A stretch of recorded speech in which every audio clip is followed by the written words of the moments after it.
السلام عليكم ورحمة الله وبركاته.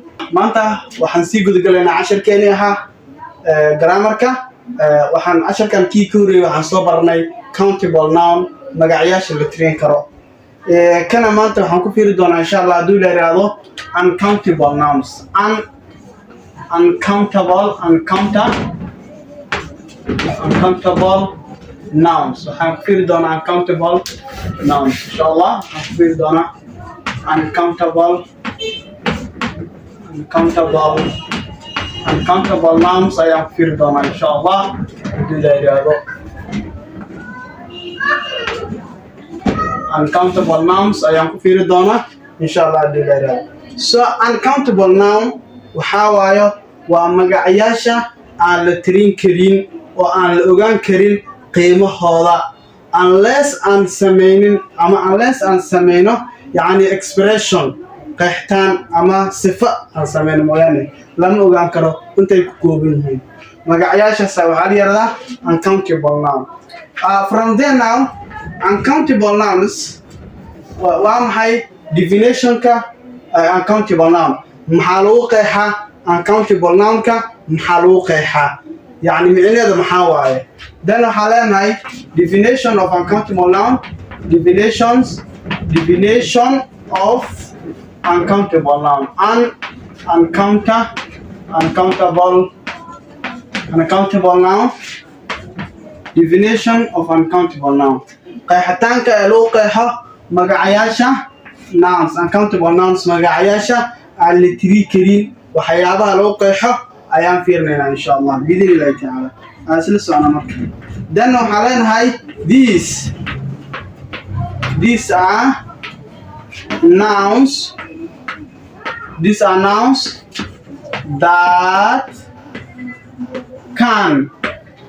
that cannot be counted. These are nouns that cannot be counted and do not take bull road. And do not take what? And do not take bull roads.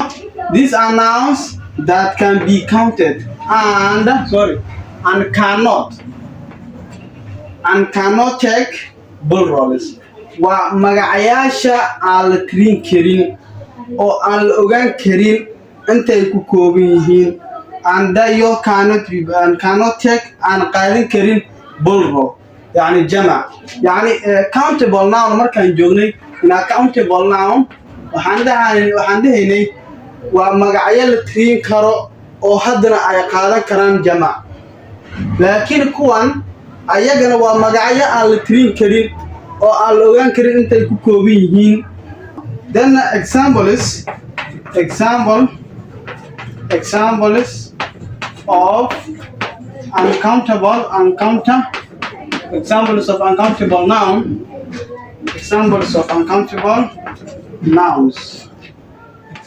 of uncountable nouns waxaa ka mid ah marka number 1 examples of uncountable nouns waxaa ka mid ah salt waxaa la yiraahdaa cusbada aadiga la isticmaalayo oo daqiiqda ah waxaa la yiraahdaa salt because lama tirin karo kaaday ku gasho kaale tiri yani salt انت اللي اكتر كالي ugu waday ku shamay xisab kartid because it's uncountable noun waxyaabo daqiiq ah oo yar yar waa so that is salt waxa la yiraahdaa asba laakiin waxa jirto way lagu xisaabi karo oo lagu ogaan karo cadada ama waxyaabo ay ku kooban tahay ayaa jirto insha Allah taasna waa arki doona haduu ilaa yiraahdo number 2 waxa kamid ah soil ayadana waxa la yiraahdaa ciid waa carrada caadiga ah carradan lama xisaabi karo because hadaas dhacdo kale tiri ama kale xisaab carradan intay la eg tahay there is no way that you can count waa daari kartaa ma xisaabi kartid so that is soil number 3 ayadana waxa kamid ah water waa biyo ayadana ma xisaabi kartid laakiin waxa jirto way lagu ogaan karo ayaa jirto oo inay biyahan wixii la egyihiin ama cufnaantooda wixii la egtaan aad ku ogaan karto ayaa jirto number 4 waxa kamid ah oil waxaa la yiraahdaa saliid caadiga ha noqoto petroleum ha noqoto in other gases ayadana lama tirin karo oo lama ogaan karo intay ku kooban tahay lama ogaan karo. Number 5 sidoo kaleeto waxaa ka mid ah air waxaa la yiraahdaa hawada caadiga because in the air we have a combination of air like we have the nitrogen, we have the carbon dioxide, we have the carbon monoxide, we have the sulfuric acid, the sulfur oxide, we have also oxygen, we have argon, all those they are airs. So there's no way marka aan ku ogaan karno the amount of air, yeah, because even now the room that we are now qolkan hadda anaga aan ku dhex jirno, yeah, and there is a combination of the components of air. Laakiin inta soo aruriso you cannot say 1 2 3 4 5 airs, no, ma xisaabi kar, that's air. Okay, number 6 waxaa ka mid ah ash waxaa la yiraahdaa dambaska caadiga oo dadka waa dhuxusha ayadana inta soo aruriso ma xisaabi kartid, no way. Number 7 waxaa kaloo ka mid ah milk caanaha ayadana ma xisaabi kartid because waxay ka mid tahay dareeraha. So dareerayaasha iyo waxyaabaha qaarba waxay ka mid yihiin uncountable noun, magacayaasha aan la tirin karin ayay ka mid yihiin. Here we have milk. Number 8 ayadana waxaa waayo sugar ayadana waxaa la yiraahdaa sokorta caadiga. Sokorta anta soo qaad ma xisaabi kartaa? No, there is no way sokor aad ku xisaabi karto. Laakiin what you can do, you can measure, waad cabiri kartaa, cufnaantada ogaan kartaa intay kiilo ay tahay, 2 kiilo ama 3 kiilo ama 4 kiilo waxay tahay ogaan kartaa. Laakiin there is no way inta sokor aan soo arurna waan xisaab aad tiraahdo aad keento tirada ama inta ay ku kooban yihiin, no way ma xisaabi kartid. Number 9 waxaa kala ka mid ah hair ayadana la xisaabi karo. Inta tira oo madaxii ku yaalaadaan waa xisaaba hata ay ka tahay marka ma xisaabi karo. So that is hair waa timaha ayagana lama xisaabi karo. So haddaba la xisaabi karin waxay ka mid tahay uncountable noun ayay ka mid tahay. So inta waxaan soo array salt, soil, water, oil, air, ash, milk, sugar and hair I mean. So these are examples of uncountable noun. So and this part meesha markaan soo maraynay waxaan dhahanay they cannot take bull roll. They cannot take what? Ma qaadan karaan bull roll ayaan dhahanay soo maha. So weegi ama marka qaabkii aan u dhigi karnaa bull roll marka haddaan dhahnay bull roll ma qaadan karaan aan kuwan ina ogaanaan rabno cufnaanta ay ku jirto ina ogaanaan rabno. Haddii baa rabto marka cufnaanta ama waxyaabaha yani ay ku jirto rabto ina ogaato way lagu ogaan karaa jirto. So waygaas aan la fiirino dhahanay way lagu ogaan karaa ayaa jirto maxaa ka mid ah marka. So uncountable noun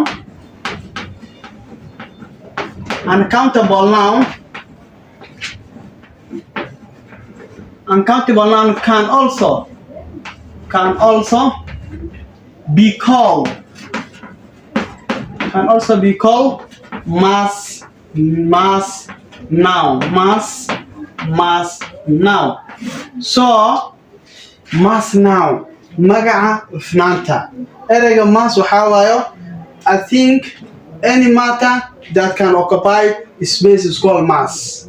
Walax kasto ama boos ay buuxin karaan ama cadad ay volume ay leeyihiin mug ay leeyihiin waxaa la yiraahdaa mass. So markaan leenahay mass noun haddii already aan ogaanay inay countable noun ay tahay mass noun maxaa marka ka mid ah marka waxyaabo aan ku ogaan karno intay la eg yihiin waxaan aan la xisaabi karin. So isla socod wanaagsan marka uncountable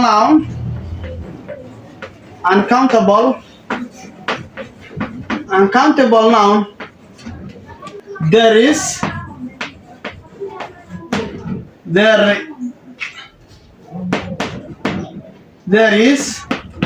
one way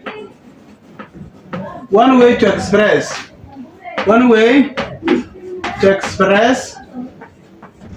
there is one way to express for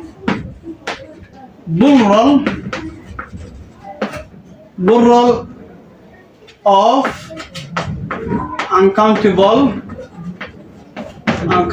noun. Plural of uncountable noun is waxaa waayo by the use of expression, by the use of expression, by the use of expression, and or quantity.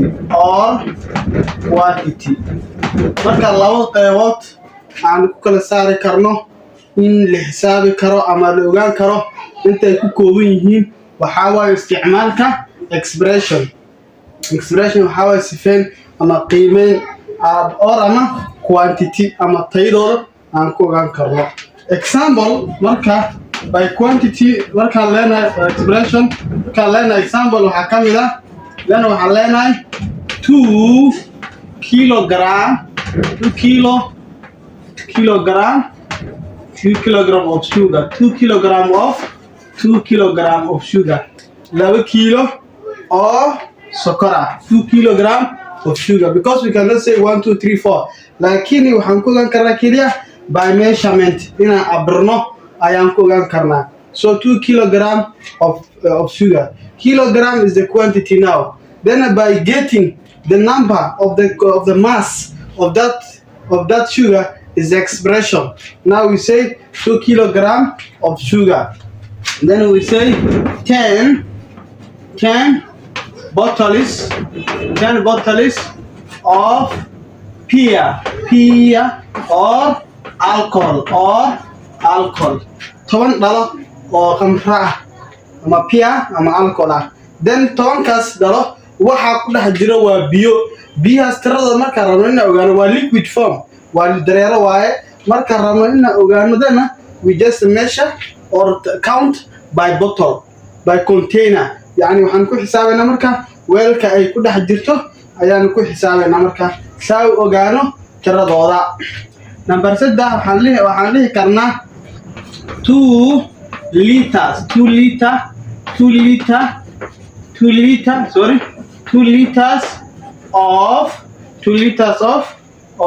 liters of milk, 2 liters of milk, 2 liter oo caana, 2 liters of milk, 2 liter oo caana. marka intaan dhan sababtaan u isticmaalayno waxa waayo waxaan rabnaa in ogaano tiradooda.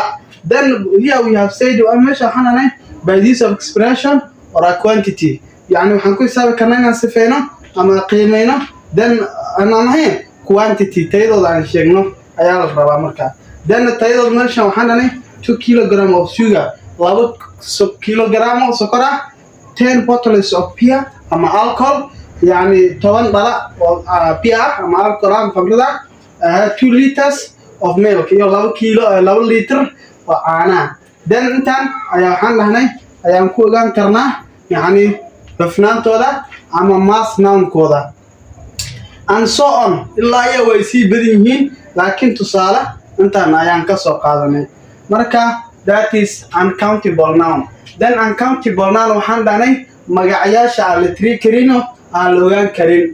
Definition-koodana waxaa waaye definition of uncountable noun waxaa loo qeexaa ama qeexitaankeedana waxaa waayo these are nouns waa magacyo taasoo cannot be counted aan la tiri karin, andayo cannot be take plural mana qaadan karto jamac. Examples of uncountable noun ma tiradani waxaa ka magacayaashani aan la tiri karin waxaa ka mid ah salt cusba, soil carro, water biyo, oil saliid, air hawo, ash waa dambas, milk caano, sugar sokor, hair timo. So uncountable noun magaca aan la tiri karin can also be called sidoo kale waxaa la dhahaa mass noun. magac mug ama mass waxaa la yiraahdaa waxyaabo kasto ama walax kasto ay buuxin karaan meel ayaa waxaa la yiraahdaa mass. Then magaca hufnaan ama magac mug. So uncountable noun magacayaasha la tiri karin there is one way, waxaa jirto hal wado to express ee lagu muujin karo for plural in la keeno had markay jamac yihiin of uncountable aan la xisaabi karin is waxaa waayo by the use isticmaalka of expression qiimeyn ama sifeyn ama muujin or ama quantity ama tiradooda in la xisaabo ama qaab loo isticmaalo in la keeno. tusaale waxaan nahay waxaa ka mid ah 2 kilogram of sugar, 2 kilo oo sokor ah, 10 bottles of beer or ama alcohol 10 dhalo ama alcohol ama khamra ama beer 2 liters 2 liter of milk oo caana intaan ayaan ka soo qaadanay tusaale marka waxaan ka codsanayaa insha Allah hadii la yiraahdo muuqaalkan si share garay si asxaabo kale ayagana ay ugu faa'iideystaan hadii la yiraahdo insha Allah والسلام عليكم ورحمة الله وبركاته.